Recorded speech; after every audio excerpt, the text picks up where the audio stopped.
Sir 2 महिन्यापूर्वी 11 वर्षाचा एक जैन मुलगा त्याचा मृत्यू झाला होता स्पोर्ट कॉम्प्लेक्समध्ये. त्यासाठी मनसेने पहिला आवाज उचलला, त्याच्यानंतर हे बाकीच्या कोणताही पक्ष रस्त्यावरती उतरलं नव्हतं. मी तुम्हाला म्हटलं ना की मनसे मराठीसाठी आग्रही आहे, परंतु ज्या वेळेला इतर भाषिकांवर अन्याय होतो त्यावेळेला महाराष्ट्र नवनिर्माण सेना पण त्यावेळेला हे लपलेले असतात, कारण त्यांना माहिती आहे रूपांतर मतात होणार नाही. ज्या गोष्टीचं रूपांतर मतात होतं ना त्यात हे लोक पडतात. त्या 11 वर्षाच्या जैन मुलासाठी मनसेनेच आंदोलन केलंय. मग त्यावेळेला आम्ही मराठी म्हणून हे केलं का की हा जैन समाजाचा आहे म्हणून आम्ही त्याच्या हे नाही केलं? त्या जैन कुटुंबाच्या पाठी आमचे सर्व महाराष्ट्र सैनिक खंबी उभे राहिले आणि गुन्हा दाखल करून घेतला. ते नाही तुमच्या मोर्चात आलं. मराठी जैन समाजाच्या एका मुलासाठी मराठी माणूस रस्त्यावर उतरला होता.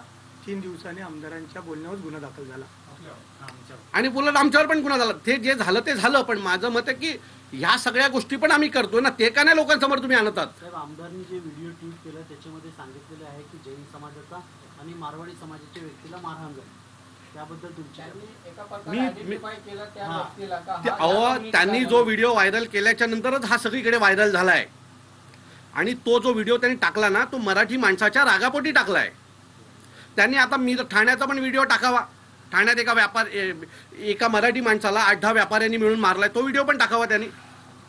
पण तिथे फायदा नाही आहे ना, तिथे मतं नाही ना येणार ठाण्यातनं मीरा भाईंदरला, तर तो ते कामं नाही करणार. आणि आता आम्ही पण बघू ना कसं समोर यायचं. हे बघा, हे दुकानं बंद करून ही नाटकं महाराष्ट्रात नाही चालणार.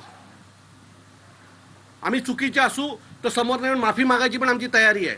पण तुम्ही जर नाटकं करणार असाल तर त्या नाटकाला अशा प्रकारे महाराष्ट्र सैनिक मनसेच्या स्टाईलमध्ये उत्तर देईल.